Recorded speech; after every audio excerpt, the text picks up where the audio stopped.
Learn how to bring the beach to you with today's tutorial for these ocean-themed candles scented with our version of Jo Malone's high-end wood sage and sea salt fragrance oil. I'm Maddie, and here's a simple method for creating beachy waves in a nautical corked jar.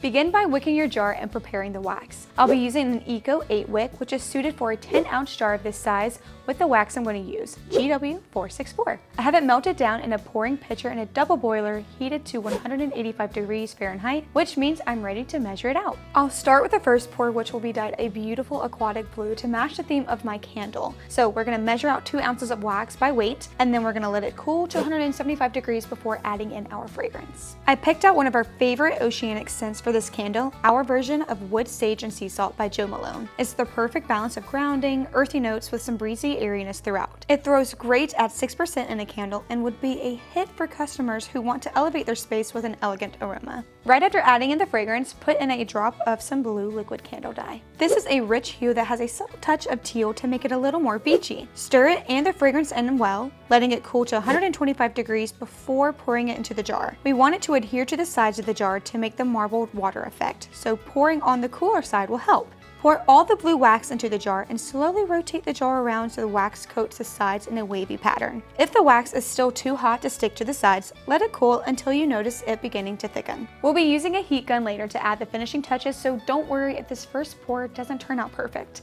When you're satisfied with the design, let the first pour cool completely before getting ready to fill the rest of the jar. After a couple of hours, the candle should be cooled to room temperature. Make sure the blue wax has fully solidified and isn't warm to the touch anymore. Now you're ready for the second pour. Prepare the wax just like you did before and measure out the other 5 ounces. Add more fragrance and stir, leaving this section uncolored. Let it cool as much as possible without solidifying. I'm going to be bringing it down to 120 degrees, which is right above the melt point of this wax. Pour it into the jar and center the wick using a popsicle stick or a bow tie holder. As the white wax cools, the blue will really start to pop, and then we can complete the design. Once the candle is solid, grab a heat gun and warm the jar where the 2 colors meet. Start slowly and rotate the jar so you don't melt too large of a section and muddle the colors all the way. You just want to barely melt the 2 together so they swirl and make a wavy look.